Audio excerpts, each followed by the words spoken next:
What happens is, if you don't have the tools and you're suffering, that's one level of suffering, and that's what brought us here in one way or shape or form. Anybody who has looked to seek for a deeper life, the reason they've done that is because the Muggle zombie, kind of life was, something was empty and something was missing. Now, this is happening more and more because of the quickening and the acceleration on the planet. More and more people are feeling the depth of the emptiness. Yogi Bhajan called it the mental bankruptcy or the emotional bankruptcy of the technological age, and a bunch of other terms he used for it. The cold depression, or lots of computer sickness was another term he used for it. It's the sickness. It's the kind of the darkness of the technological age, the loneliness, the sickness, the dis-ease mentally, emotionally, psychologically, that happens when we have this kind of quickening of the technology. And Yogi Bhajan said, some of the depression that comes in this age is that we feel, even though it's not true, that our computers are smarter than us. And if you indulge that, be careful. One way that you indulge that is GPS consciousness, is what we call it over here. I don't know where the place is. The GPS is telling me it's over here, and it's like you're standing with I can't tell you how many cities all over the world. I'm with my millennial team, and it's like, I don't know where the place is. I can't find, the GPS says it's behind us here, and I'm standing there, I'm like, isn't that what the place is called? Because the sign is right here in front of me. Or you're in an Uber, and you're like, oh, wait, you know what? I have to make a stop. Can we stop? I'm going to pull over, and you have to get your computer out, and it has to communicate with my computer, else I can't drive you to the place that you want to go. And you're like, well, I'm a human and you're a human, and I'm telling you I need to just pull over, at the gas station right here. No. You have to put it into the computer, and the computer has to talk to the computer so I can actually do that. I mean, that's the society we live in. So, which is fine, but there's an undercurrent of that basically makes us feel like the computers are smarter than us. So some of the depression that we experience in this age is because we think that that's the case. It's not the case. And it's also, I'm doing some light reading at night. I'm reading the Kama Sutra, and dense stuff. I mean, we haven't gone to the sex yet. It's like way far in the book. I'm like, all right, come on. No. We're at the part where it's like, what do you do when you wake up? And for the man and for the woman, these people didn't work, by the way, obviously. I was thinking about it last night because I was thinking about AI and how, they're basically 30% of the jobs are going to be taken by AI within, it's already happening, but it's going to very quickly happen. And I was thinking about, well, there was a time when you didn't go to work in the morning. I mean, they have just read the Kama Sutra. There's a lot to do if if we can just figure out how to support a society that isn't doing these types of jobs. That doesn't mean the robot is smarter than us. And I actually kind of got the inclination that possibly the society can go back to doing some of this more kind of intensive spiritual work if we have a different kind of, if artificial intelligence is doing some of this other stuff. So some of the dystopian propaganda, it doesn't have to be true. It actually, this could be a time where the most kind of enlightened, the prophecy is that it will be the time of the most enlightened human kind of activity on the planet. But we got to get through this little period here, it's transition period until this Kali Yuga ends. But so my new hashtag is spiritual fragility, because you can't be just sitting on the laurels of being a good person or being I recycle, or I have whatever, I have a diverse group of friends, or I have all this kind of stuff that people think that means that they're a good person, and therefore either they are working at their maximum, or they're doing something in the world, or that they don't necessarily have to look at how things are affecting their actual kind of fulfillment. And so if you've come here, you have a couple tools, and so you've been using your tools and maybe not using your tools, depending on how that's going for you. The people who are not, who haven't figured out some tool set to be human on the planet, they're suffering in a certain way. But if you have figured out your tools or a couple things that work for you, there's another type of suffering that happens, which is that you get more sensitive to when you're not actually optimally delivering. And that sensitivity will increase with these eclipses this summer.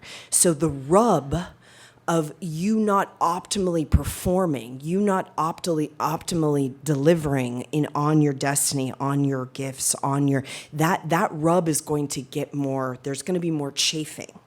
And so if you are at the point where you have some tools, the pain of not using them or not using them optimally to be able to deliver something is going to increase. And when that happens, and as that happens, and it is happening, your requirement of really kind of using the self-psychology to look at, and using your practice to look at how am I really directing the flow of my energy, and and what kind of patterns are so pressurized now, they have to be deconstructed. And that deconstruction process is everything that we do in here. Yogi Bhajan said, I'm a master of the parapsychological moving thought form. I'm a master of the parapsychological moving thought form. That's what this technology is. Parapsychological, paranormal, parapsychological. It means that the thought form itself has become an entity of sorts. It's a ghost. And that ghost is haunting you. 13 of them to be exact. If you're just a normal person, you have 13 ghosts haunting you in your subconscious mind. These ghosts are ancestors, they're unfulfilled type of kind of incarnational samskaras, things that you came back here for, familial curses, all sorts of this kind of stuff, familial patterns. It can be extreme to not so extreme, depending on what your childhood was, what the whole kind of familial, the lineage is, what you're carrying, your epigenetics, your karmas, your samskaras. So, it can vary to some degree, but it's 13 ghosts in a healthy subconscious. In one that has more kind of fragmentation and more trauma, it can be more than that. But let's just assume somewhere around 13 of these ghosts are haunting you.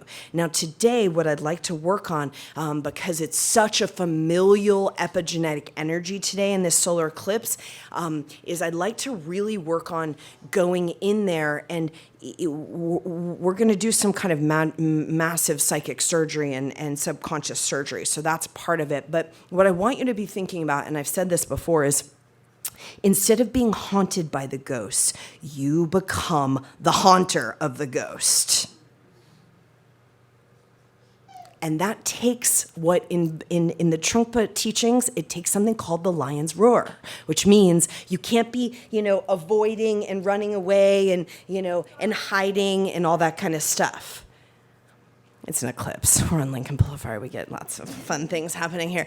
But so you can't be hiding and avoiding and using your energy in the little ways that we do that. So part of cutting through self-deception is that you have to kind of turn towards yourself.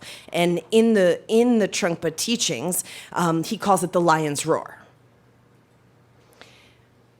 And the lion's roar is you take all the energy you've been using to avoid and kind of hide and placate yourself, and you use that to turn towards yourself and turn towards the little ghosts and start to haunt them. And when you do that, the whole game changes. You get way more energy. You are much more clear-minded. You have a lot more sense of humor about your, particular kind of stuff. And you start to deconstruct it. And the only person that can deconstruct it is you.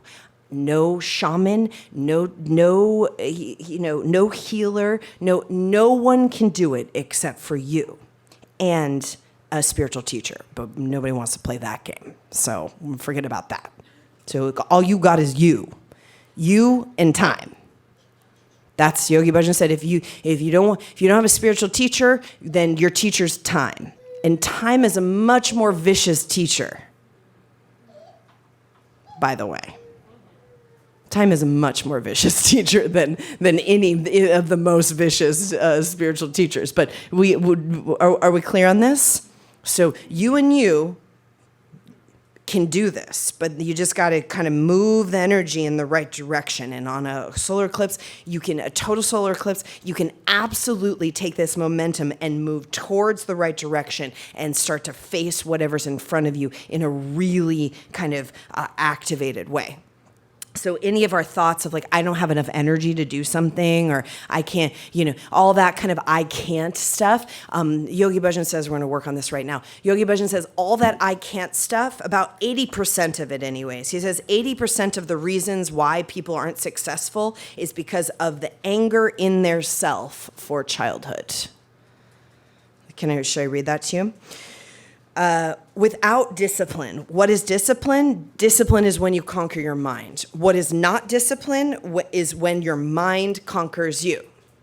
Discipline is when you conquer your mind. What's not discipline is when your mind conquers you. And that's a very simple thing. Technically speaking, today in this world of ours, 80% of people are not successful and prosperous because of their anger in their self for childhood. All right, so we're carrying around all this blame and anger and shame and stuff for the parents and all this kind of stuff. So we have to, as I love this term, reparent ourselves. Cancer is the archetype of the mother, so we're going to clear out all this kind of stuff. You have never practiced to contract with your soul, and you have never practiced to hold your mind in your own self. You just have never practiced. All you do is beautify the body. How come if the body is beautified, your mind is not beautiful? So what will that create? If your spirit is not par excellence, what drama that is? That's what I'm asking.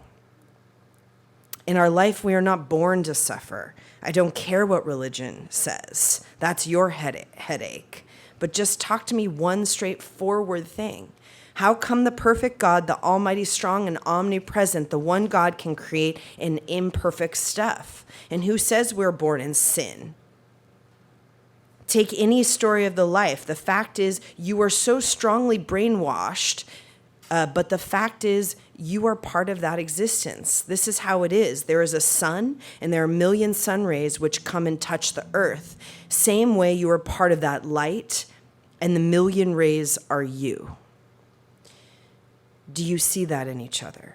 No, you don't. You compete and compare, and you are all the time surfaced out at absolutely, you think that you are a rotten person. You bring on you the negativity. What for? You were born on a longitude and latitude with an attitude. I'm asking you now to leave that attitude. It's the attitude of the childhood. Only you can make yourself excellent. The parents potty trained you, they nurtured you, they nursed you, they fed you, they let you grow. When you had no teeth, they provided you with milk. But there is a constant constructive fear. And that fear is the fear of the parental fear. And I like to work with that right now, okay?